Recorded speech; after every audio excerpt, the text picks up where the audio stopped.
What's good, ladies and gentlemen? It's your boy Sim, Downbeat Keys. Yeah, I'm Root. I'm the bass player for the Downbeat Keys, and we're a live band hip-hop group.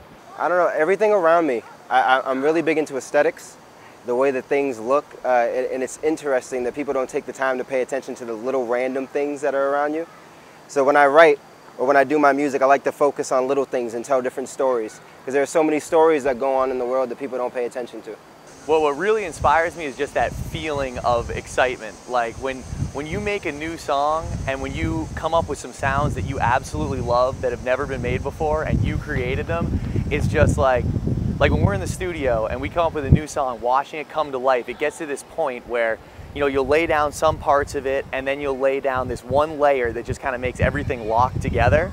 And it's like, we'll just erupt. We'll just start dancing around the room and like high-fiving, like, yes, that's it, that's it. You know, and from there, it's this awesome scavenger hunt to find like that next layer or that next element of the song that's gonna give you that exciting feeling. And then once the song's done, you're kind of looking for the next one. You know, you get a charge off of showing it to people, but it's like, you know, it's just that feeling. I used to play soccer when I was in the 6th grade, and we were on a bus, and Old Dirty Bastards, hey, dirty, baby, I got your money. That song came on and everybody in the car was just jamming out. We're in 6th grade and we don't know what the song is about at all. But then looking back, it's funny to see like how influential music is, because I still know the words of it. But when I was younger, I didn't know at all what it was talking about. My favorite early memory is definitely when Dr. Dre's Chronic 2001 came out. And it's funny because my music that I produce and that DBK does doesn't really sound anything like that. But I'm actually from New Hampshire, and so it's just like up there, hip hop is not really a big thing. It's like jam bands and bluegrass and stuff like that. And the first hip hop album that really got up there was Chronic 2001. And I remember, it's funny because I remember I first heard it at a lacrosse practice, and KB heard it at his soccer game. But everybody, we threw it on, and we were like, what is this? Like, this sounds like nothing I've ever heard. And from there, I just started exploring it more and more and like getting into the deeper stuff like Jay Dilla and, you know, and the Roots, and then Kanye came out and everything like that, and just all the different things that you could do with the hip hop genre. Yes, actually, I'm really into like hip hop culture, and recently Banksy did a bombing down in Boston and put up a giant piece in Chinatown. It says, "Following your dreams has been canceled." And something about that just made me inspired to write more rugged hip hop songs that are a little more cynical, if that makes any sense. That was something that kind of influenced me. I lived in Philadelphia for 2 years, and I just moved to New York City. But the 2 years that I spent in Philly, they're just the most unbelievable musicians in the world. You know, on any given night, you'll have the drummers that have toured the world with, like, you know, that have produced with Dilla, that have, you know, toured with Music Soul Child or played with D'Angelo. And so just going out every night and hearing the new stuff that those guys are throwing down is unbelievable. You'll just, you know, you'll go every night, you'll hear some riff that's never been on a record before, or some drum fill that has never been played before, and you hear that and you're just like, how can I grab that and put that into my music? People say rap is sometimes a little too aggressive and it's not saying anything, or that it's too hard to understand. And so what I try to do is make it more accessible. For me, it's been worrying about what other people think about my music and the music that I'm making.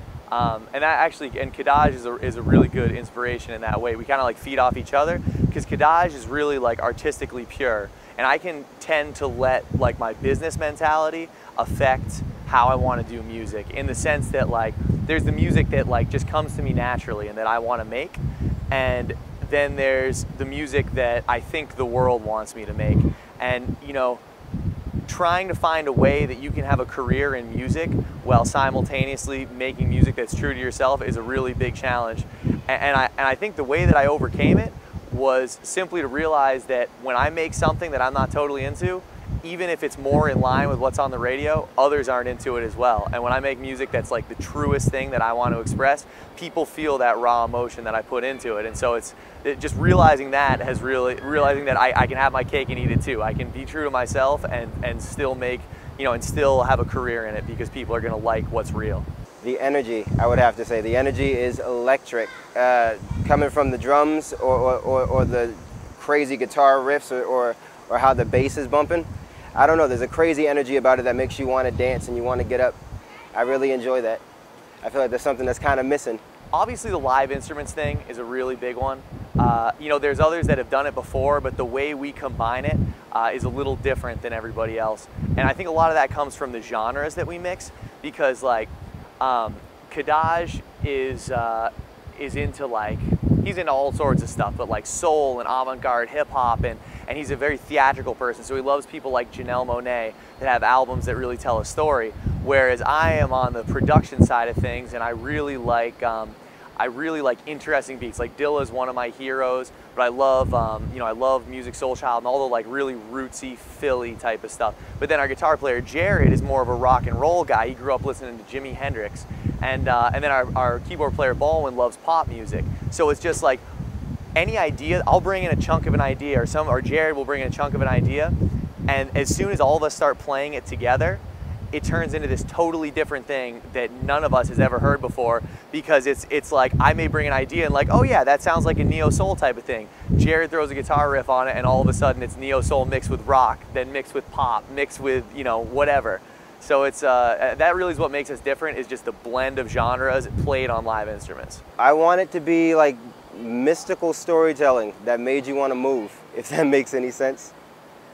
I don't know, something that inspires you to want to get up and do something else. I want people to remember us, especially other musicians, as like, that's a band that inspires me because they did exactly what they wanted to do, and they didn't compromise what they wanted to do, and they still ended up having a career at it. So it shows that, you know, you don't have to absorb, or you don't have to bow to the world's demands and the world's styles to actually be successful at what you do, and that like real music and real emotion will always communicate no matter what.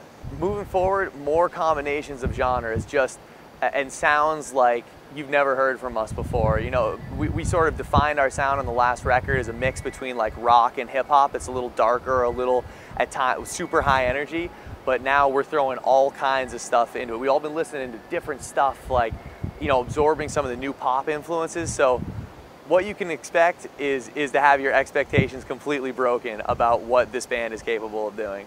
Just to check us out, if you're in the New York area, the Boston area, the DC area, we're in town all the time. Just search for us on Google, Downbeat Keys. You can get our album for free, and just, you know, connect with us, stay up to date, because we promise you're gonna be entertained.